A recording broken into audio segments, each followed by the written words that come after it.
Rosa like Jacobs. that's Rosa Jacobs. She actually did the mashup on the Instagram account. We had a mashup the other day for the end of the week mashup of some of the stuff we posted on the site. I don't know what can we call Rosa, like a producer or something? Social media Intern? director. Social media intern. Director. I don't know if that Head. works. Anyway, President of Africa. so we've got what we want to do today is just to like quickly we got to time ourselves because you Sure, say yeah. you're going to be on here for like Almost 30 4. minutes. Okay. We hope to not have any disruptions. We're going to try and do this today for like 30 minutes. We might increase next week. We're going to do longer, right? Yeah, we But can. today we just want to try 30 minutes. Just whipping it together. Just trying to put this together. Do we want to properly introduce ourselves? Yes. Yeah. Okay. So do you want to go first and then I'll introduce myself? Sure. Okay. My name is Zachary Rosen. I've been an editor of Africa as a Country for I don't know how many years, 5, 6, Something 7 like that. years. This is Malika, the cat, right here. I'm a writer photographer, and I was recently at the New School, so now I'm out there doing my thing. That sounds great. So I'm Sean Jacobs. I'm originally from Cape Town in South Africa. I don't think anybody on the I'm from the Cape Flats. Grew up on the Cape Flats. I went to UCT. I don't know if I should give that whole long history. Ooh, yeah. I worked for a little bit as a journalist. I came to the US as a Fulbright scholar. I went back to South Africa and worked in a democracy institute, which doesn't exist anymore. It was called IDASA. If that's Zolile that's on here, he remembers that time. If that's the Zolile that I know.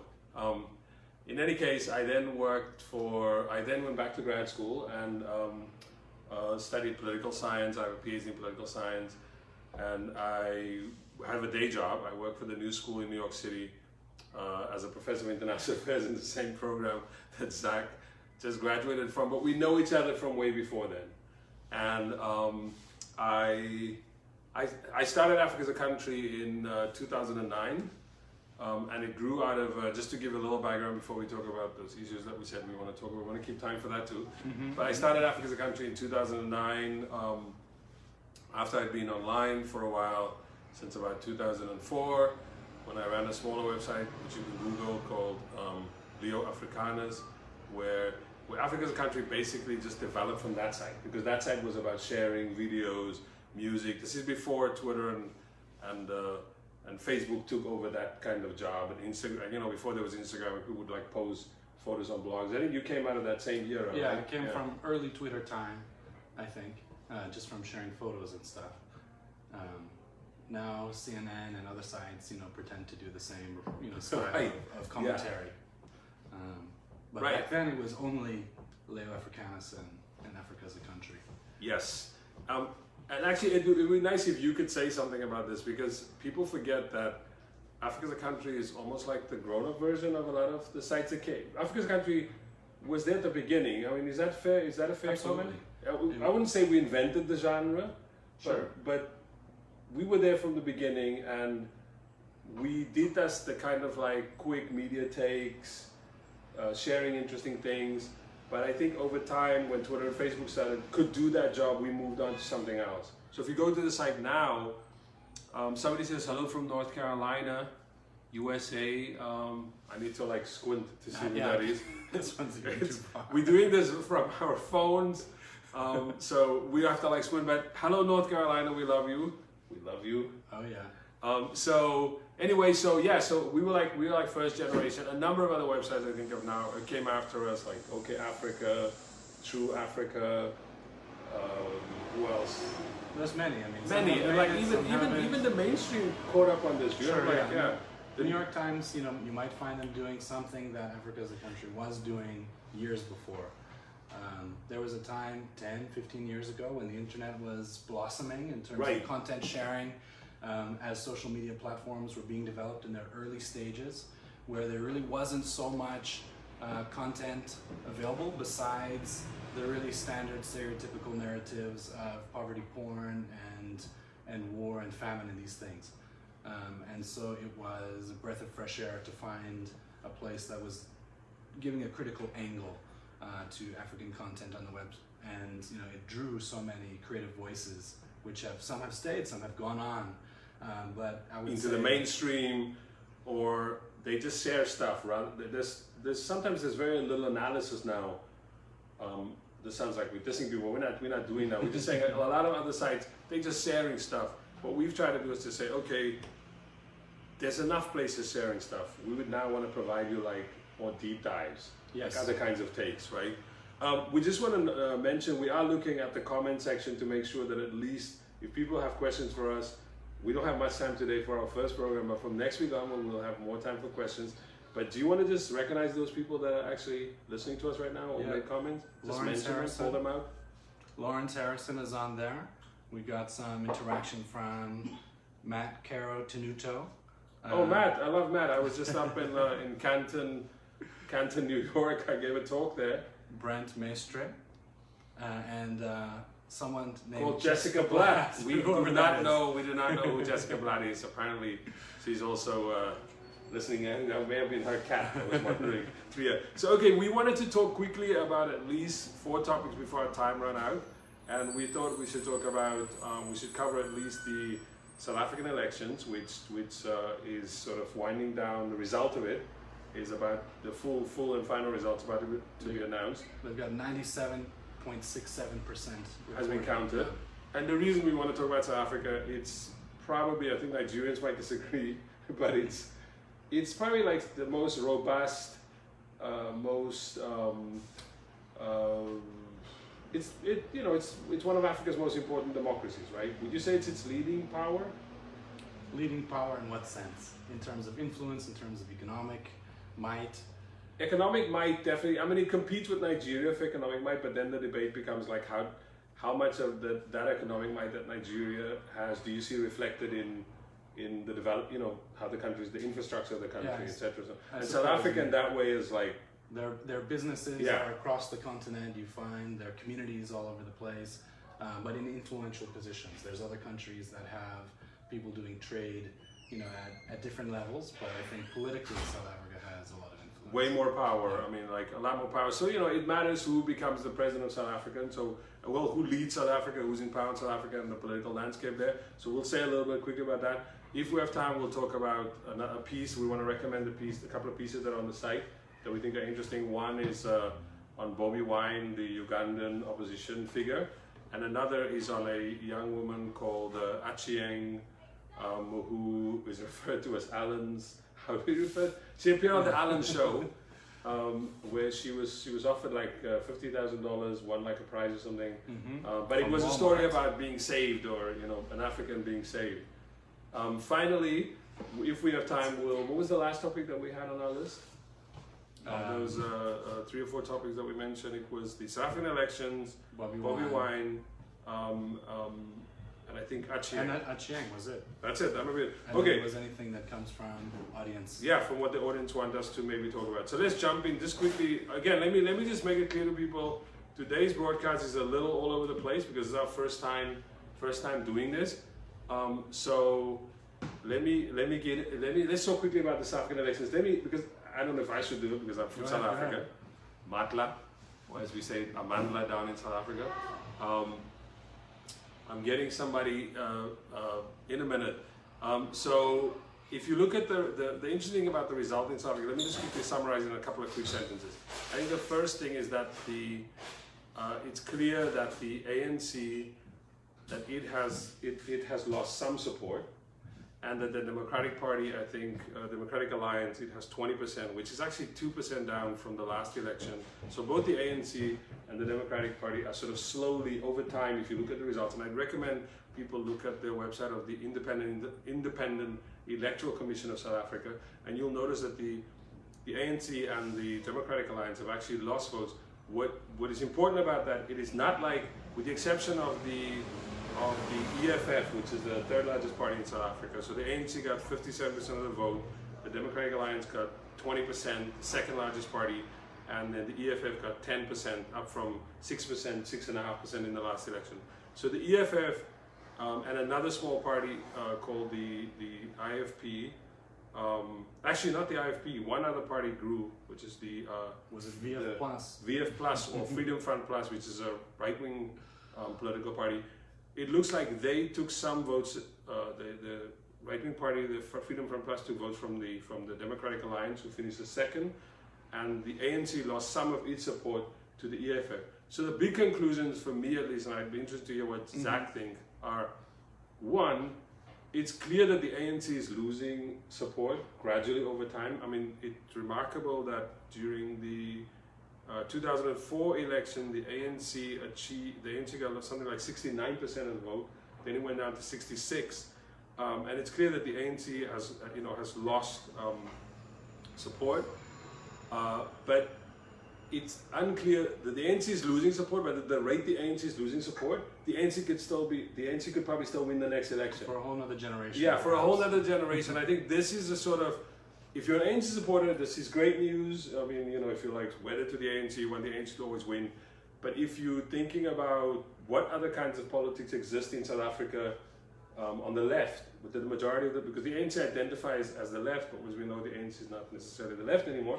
So that's a depressing scenario that like the ANC will probably win another 2 elections. The next election, if they lose, if they are shedding votes at the rate they're shedding them now, they will still get above 50% by the next election. Yeah. And then by the election after that, they could still come to power using a coalition. My second quick point, and I have 2 more points and then I'll shut up. A couple of thoughts.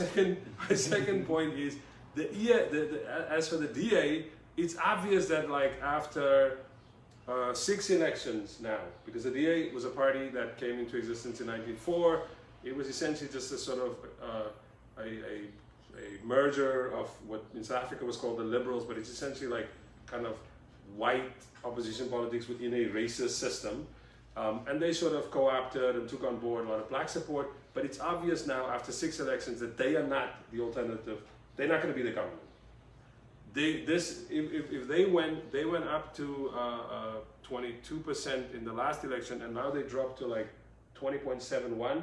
So this might be the beginning of their decline. Now we can have lots of debates as to why that's the case, but it's obvious that they have a decline. And then finally, and then I'll shut up because I know Zach is like ready to burst and he's like ready to say his part. But the point about the EFF that I think is interesting is that the EFF before the election was seen as kind of like, they had embarrassed the ANC when Zuma was still the president. They made it hard for the ANC to have a chance to even communicate its message coherently on any public platform, television, in parliament, the sort of formal places within the public sphere. And I think people expected them to do, I think, much better than the 10% that they got. They got the 10%, but I don't think people thought, oh, they were just going to get 10%. They were probably going to get like 15. I heard projections around 15, even perhaps 20. Exactly. So in that sense, what the EFF achieved might be seen, I think, as a little bit as a disappointment. Yeah. I think, and yet at 10%, up from 6%, they've garnered 1.7 million votes, which is quite a lot, in terms of the number of people that have been turned on to their politics for a relatively new party, having only contested once before. And I would love to look at more demographic information around, who are the people that are making that move, whether they're young people voting away for the from first the time, ANC, or if they're people that are actually switching allegiance from ANC or even, who knows, perhaps DA to EFF.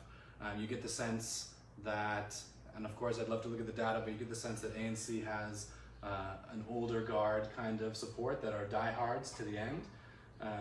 And the youth are really energized by the rhetoric of EFF. There's one thing that somebody mentioned earlier today, actually, which is it may be that so the sort of general argument is like ANC votes went to EFF, which is this argument about it did not go to the DA, right? Mm-hmm. And DA votes went to a more far right party, the Freedom Front.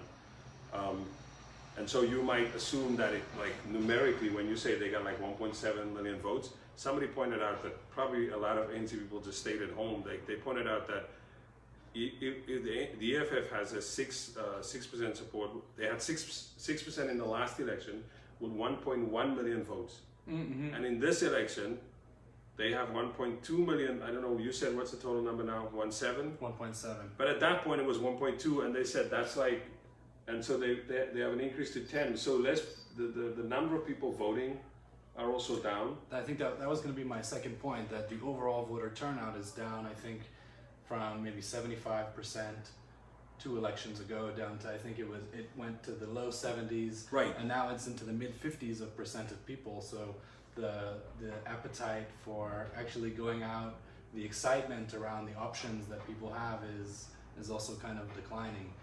As people are, let's say, disenfranchised with ANC, they don't necessarily see another option that, you know, is really represents their ideas. You know, the EFF, they've had a lot of internal struggles and, you know, Corruption, issues around trust and charismatic leadership. They sort of there's a bit of a cult around their leader, Malema. I saw that Trevor Noah is in trouble for making a Daily Show what clip. Did he do? I haven't watched the full thing, but apparently he said that if you think Trump is terrible, go watch this guy Malema. And I've seen on Twitter, I just did a quick search earlier. He woke up, as they would say, so I think he woke up Black Twitter a little bit. Ah, okay. They were like, Trevor, you cancelled, etc. I mean, I would recommend. Oh, really? I might be misrepresenting it, but I think there's a bit of like, Trevor, you cancelled. There's been a few of those moments along something like, Trevor, now you've got the bag. You're at the top. It doesn't mean you have to like make us look bad, because I think there's a EFF is very strong on campuses in South Africa. They've won most of the SRC elections, and those, you know, most of the people I think active on the internet are young in South Africa. So it seems Trevor doesn't get a lot like him. But I think maybe in a couple of future weeks when we do this kind of weekly thing and we want to talk again maybe about South African politics, we have to return to the subject of the EFF. Because the EFF is a sort of moving target. Some people think it's the left, other people think it's fascist. You know, like that it's sort of over the top. That it isn't necessary. You know, like, is it the left? Is it not the left? Is it just a populist movement? So there's a long debate around the EFF. I want to say one other quick thing quickly about South African elections, because I want us to also talk about other. We don't want to make this all about South Africa. One more comment from you too, but. So one more comment from me and maybe one more from you. Okay, there were other interesting results. So there were 48 parties actually in this election, and outside of these like big three, ANC, well, there's one big one and two kind of smaller one, and then a small big one. Outside of those three, it's pretty dire for most of the other political parties. The IFP, which is the party of Buthelezi, that actually at one point governed the province of KwaZulu-Natal, they barely could get to like 4% of the vote. And there's the UDM of Bantu Olomisa, which is a party actually that started by critiquing the corruption in the ANC, and for that he was kicked out of the cabinet, made a new political party, and there were lots of people who said, I'm going to vote for him as a protest vote, etc. But he could barely get, at this point he's got barely, 0.50, not even 0.50 of the vote. And then there's this quick last comment. There was a movement called the BLF. Black First Land. Yeah, if you're on Twitter and you do a bit of South African politics, you would have heard of Black First Land First and its leader Andile Mngxitama, who is known for, like, now he's wearing like a suit that he said he got from Kim Jong-il. Like, he's always wearing like this black suit. They are huge on the internet, but it looks like nobody voted for them.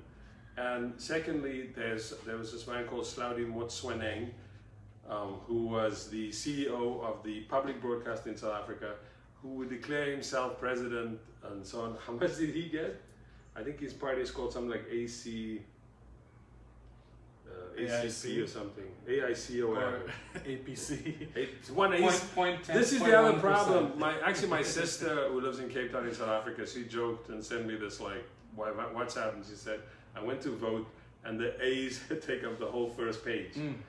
Like, it's that, she was like, it's that crazy. Like, there's a lot. It's a lot. So, there was a lot of, people making jokes about, there's a great meme going around where somebody thought they had voted ANC, but they had voted APC or AIC, APC, etc. So that was the other thing. A lot of like useless. There was a bunch of political parties there's a great article actually by Ben Fogel in the Mail and Guardian, also a writer on Africa's Country, contributing editor, about the rise of sort of religious political parties. And there was a bunch of them lower down on the list. They didn't make an impact this time, but they were around.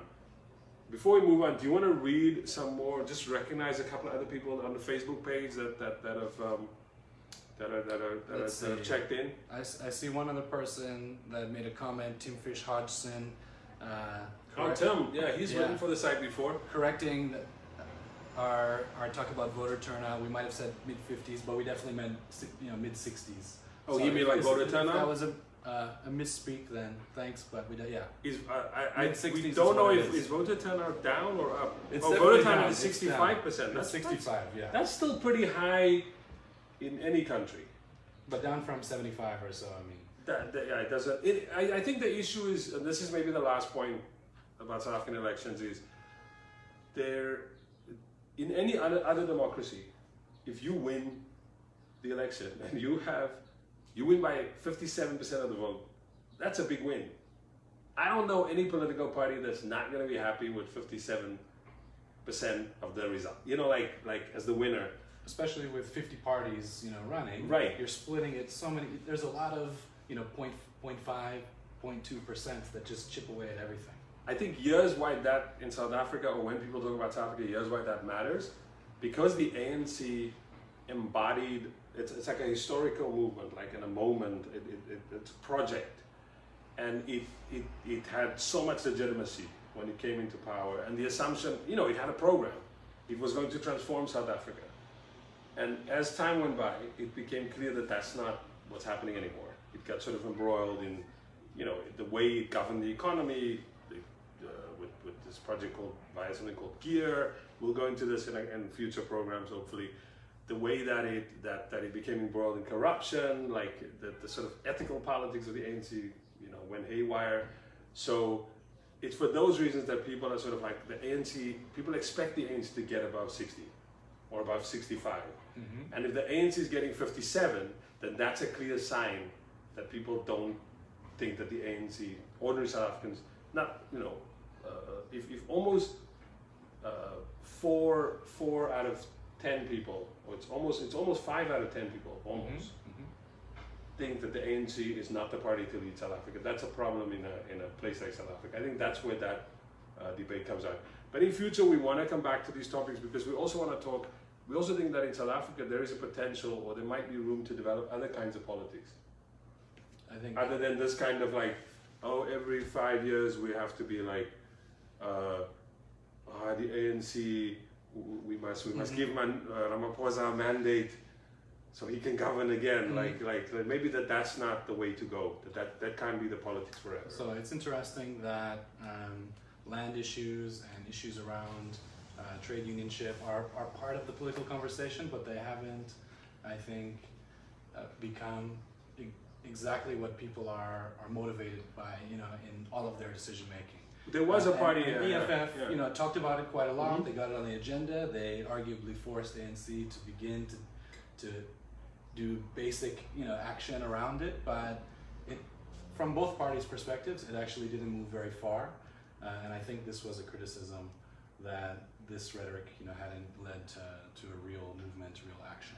There was a political party, unions that ran in the election, but they didn't do that well actually. It's called the Socialist Workers Revolutionary Party.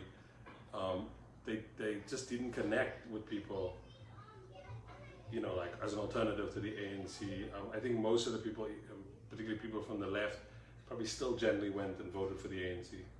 Even if Cyril Ramaphosa is not going to have a left program. People from the left, maybe they didn't vote. Or they didn't vote, but my sense is that in the end, they went, because there's no other alternatives, they went for the ANC.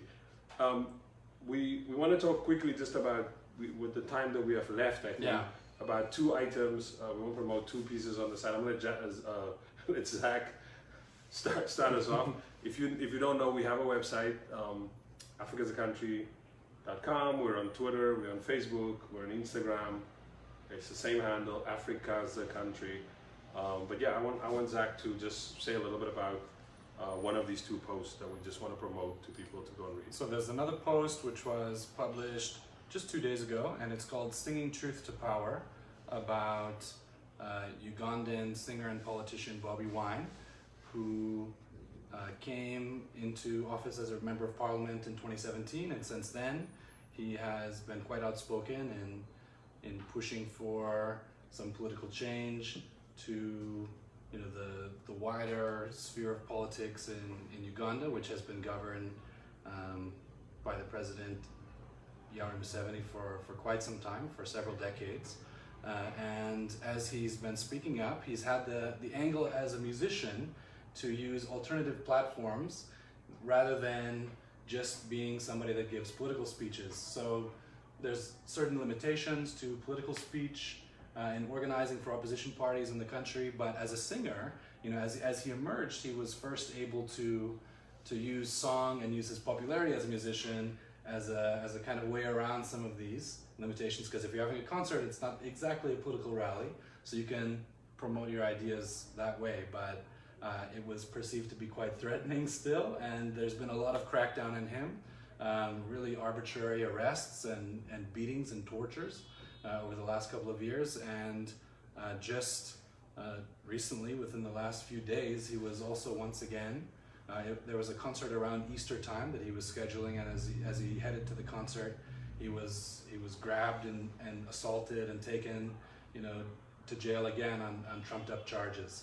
So he's quite a smart social media savvy guy, and so he's used some of the language that came out of those interactions, especially with military and police, to create songs which of course are immediately banned, but because of social media today, circulate incredibly widely on Facebook and WhatsApp. And the interesting thing about his most recent song is that it's him basically singing to cops and telling them, "You're my brother. Like, why are you beating me up?" So what he's very good about is sort of using music and sort of symbolism around music to get at the state, get at the government, as you said, within the sort of limitations of what is politically possible.